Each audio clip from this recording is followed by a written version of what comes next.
Simple आलू मिल maker रे भी एते टेस्टी जिनस बनिଯିब जहाको खाइला परे पूरा मजा आसीଯିब।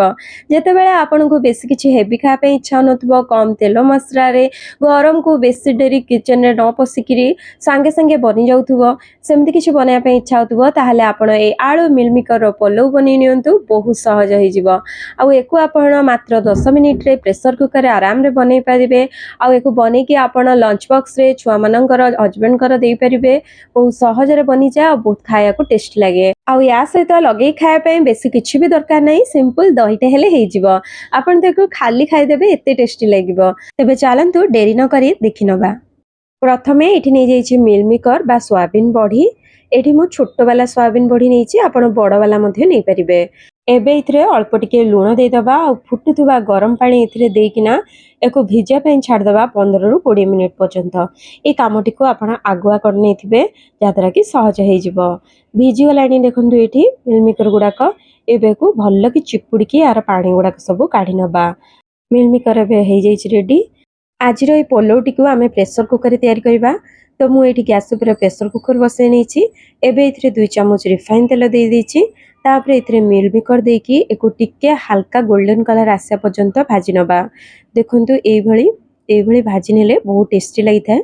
आपण चाहिले से भଳି कंचा मध्ये पक्के परिबे किंतु भाजी देले अधिक टेस्टी लागि थाए। एबे पुणी से प्रेशर कुकर रे 2 चम्मच रिफाइन तेल दे दबा ता संग को गोटे बड़ चम्मच कुआ घियो दे दबा। कुआ घियो देबा द्वारा बहुत बढ़िया बास्ना आसीबो निश्चिंत पकेबे। एबे इथरे किछि गोटा मसला दे दबा जेमति कि दालचीनी लवंग गोलमरीच गुजराती आ ता सहित गोटे तेजपत्र आ जीरा ए सब को आमे तेल रे देकिना पूरा टिके फुटी जिबा पर्यंत भाजी नबा।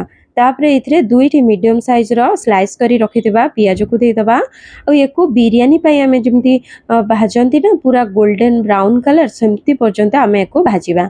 पियाज भाजीबा भितरे चलंतु आमे चाउल को टिके धोई के रखनबा।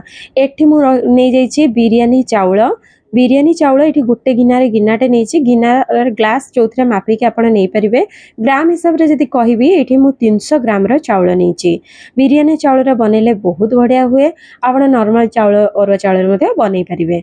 एको आमे पानी देकी 2 रु 3 थर पर्यंत भल्ल के परिष्कार माने जेमति धळा पानी जिबा पर्यंत धोई नबा। बस धोइबार अछि को भिजेबार नाही। से भितरे एपटे पियाज मध्ये हल्का भाजी आसलाणी एको आउ टिके कलर आसिया पर्यंत भाजी नबा। देखंतु एठी ए भଳି भाबरे आपण कलर आसिया पर्यंत भाजीबे जहा द्वारा बहुत कम मसला रे पलौ खाया पई बहुत टेस्ट लागिवो। निश्चिंत ए भଳି लंबा करी काटिबे आ ए भଳି भाजीबे। एबे इथे देबा गोटे चम्मच अदा रसुण कंचा लंका रो छेची किना दउची आपण पेस्ट चाहिले मध्ये पकेइ परिबे। एको एम्ति टिके कंचा बासना जिबा पर्यंत ए भଳି भाजी नबा। तापरे एबे इथे दे दबा टमाटो गोटे मीडियम साइज रो एको जस्ट खाली गोळे नबा। तापरे इथरे दे दबा 2टी मीडियम साइज रो आलू जहाको चोपा छडे के एम्ति क्यूब साइज करी काटि नैछि। आपण चाहिले एठी लंबा करी के मध्ये पकेइ परिबे। तापरे मिल मेकर इथरे दे दबा आ ए सब को गोळे नबा थरे। एबे इथरे दे दबा हाफ चम्मच धनिया गुंड जहाद्रा बहुत बढ़िया फ्लेवर आस्ताए। ता सहित एबे दे दबा धनिया पत्र पुदीना पत्र ए पत्र दीटा भितरु आपण पाखरे जोटा भी गोटे थिबा आपण इथरे पकेइ परिबे। एबे इथरे धुआ हेकि रखाइतिबा चाउल को दे दबा आ हल्का हाथ रे थरे को गोळे नबा। आ आवश्यक मुताबिक इथरे बे पानी दबा। पानी जो गिनारा मापिके आपण चाउल नेथबे सेई गिनारा मापिके 2 गिना पानी दे देबे। माने जेतिको चाउल ता डबल आपण पानी देबे।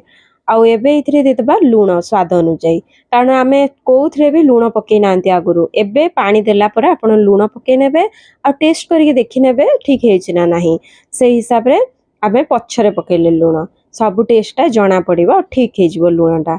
एबे कुकर रो लिड देकिना एको आमे मीडियम फ्लेम रे गोटे सिटी आसिया पई दबा। तापरे लो फ्लेम रे 2 मिनिट पर्यंत बसै नबा।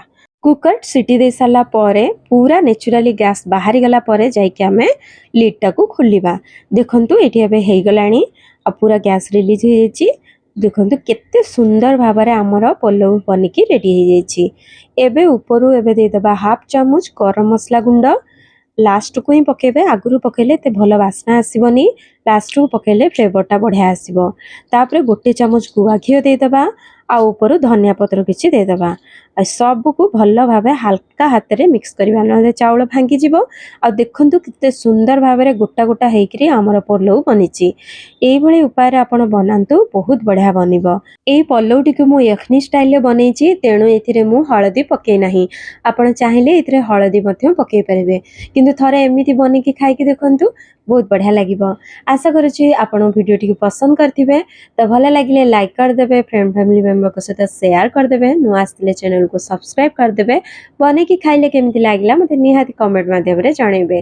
ताले रहिली पुणी आसीबे को नुआ रेसिपी सहित समस्त भले रहंतु खुशी रहंतु धन्यवाद जय जगन्नाथ।